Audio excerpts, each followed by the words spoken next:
Olá, galera! Hoje o projeto Ensino da Genética Viagem ao Mundo Invisível vai mostrar para vocês como resolver as questões do quiz sobre engenharia genética que disponibilizamos nos nossos stories. Então aproveita, já curte esse vídeo e mande para os seus amigos. E aí, vamos resolver juntos? Quando falamos em genética, lembramos logo de Mendel. Afinal, como já vimos, ele era um homem muito à frente de seu tempo que descreveu o processo meiótico décadas antes de ser de fato descoberto. Mas passamos por diversos processos de aprimoramento científico e hoje nós temos algo muito inovador que é a engenharia genética, que nada mais é do que um conjunto de técnicas de manipulação laboratorial da molécula da vida, o DNA. A engenharia genética é muito ampla e pode ser aplicada em diversas áreas, como na medicina, na agricultura e na pecuária. Descobertas feitas no século XX, como por exemplo a descoberta da enzima endonuclease ou enzima de restrição, que permite que o DNA seja cortado em segmentos específicos, impulsionaram e deram início à era da recombinação do DNA. Esse processo, juntamente com outras técnicas moleculares, tem várias aplicações na engenharia genética, como a clonagem, o exame de DNA e a transgenia.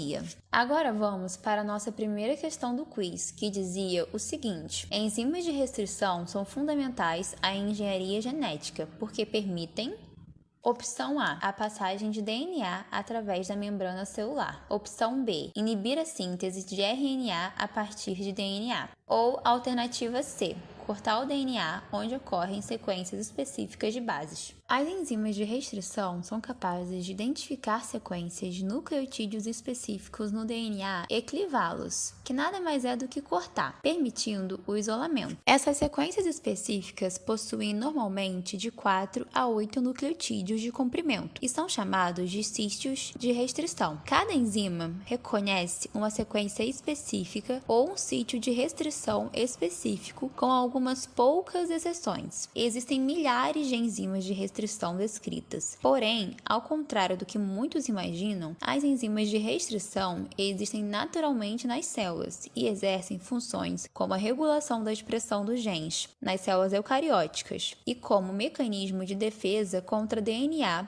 de organismos invasores das células procarióticas. Mas esses são só alguns dos exemplos. Mas a engenharia genética faz uso desse mecanismo para modificar genes específicos. Esse processo é muito importante na realização de transgenia, como por exemplo na obtenção de transgênicos para a produção de insulina sintética, que é feita através de bactérias modificadas ou até mesmo na produção de alimentos modificados. Sendo assim, nossa resposta correta é a letra C. A segunda questão do quiz foi adaptada de uma das questões do Enem, e ela dizia o seguinte: em um laboratório de genética experimental, observou-se que determinada bactéria continha um gene que conferia resistência a pragas específicas de plantas. Em vista disso, os pesquisadores procederam de acordo com a figura. Vamos entender o que se passa na imagem? Bem, a imagem mostra uma bactéria que teve seu DNA duplicado, que é a mesma coisa do que replicado. Ou seja, ocorreu um processo de clonagem molecular. E após essa duplicação, apenas o gene que confere resistência a pragas que acomete a planta foi extraído, que foi inserido nas células do tecido de uma planta. Em resumo, o que aconteceu foi o seguinte: a planta apresenta suscetibilidade a essa determinada praga. E para que o dano pudesse ser reduzido, foi inserido no genoma da planta um gene que confere resistência à praga. Gene esse que não faz parte do genoma da planta, e sim da bactéria. E agora, essa planta é resistente à praga.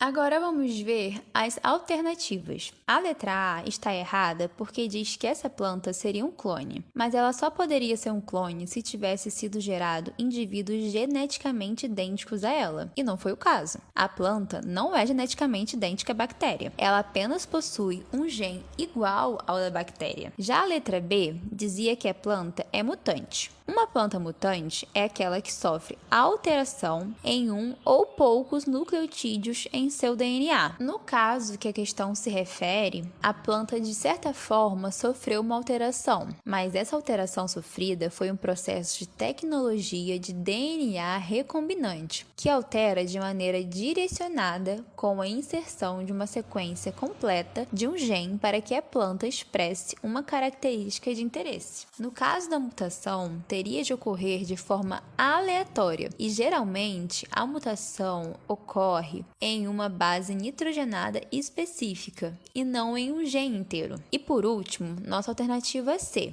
que dizia que a planta era transgênica. Um organismo transgênico é aquele geneticamente modificado que recebeu genes de forma artificial de um organismo de outra espécie. Portanto, nossa resposta correta é a letra C. Agora vamos para a nossa última questão do quiz, que dizia o seguinte: um adenovírus foi modificado geneticamente para inserir um gene normal numa célula humana que apresentava um gene anormal. A figura ilustra o momento da absorção do vírus na membrana celular. Tal técnica molecular, cujo objetivo é o tratamento de uma doença genética, é denominada opção A, controle biológico. Bem, o controle biológico é uma técnica onde utiliza-se organismos vivos para diminuir a população de organismos considerados pragas. E não é isso que está acontecendo na questão. O que podemos observar é um processo no qual um gene anormal ou defeituoso está sendo substituído por um gene funcional. E esse processo é chamado de terapia gênica, que é a nossa alternativa B. Que viagem, né? Para estudar mais sobre esse e outros conteúdos, visite nosso site e nosso canal no YouTube. Curta, salve esse vídeo, não se esqueça de deixar suas dúvidas nos comentários e de compartilhar. Já pensou se esse conteúdo ajudar mais amigos? Aproveitem! Até a próxima, pessoal!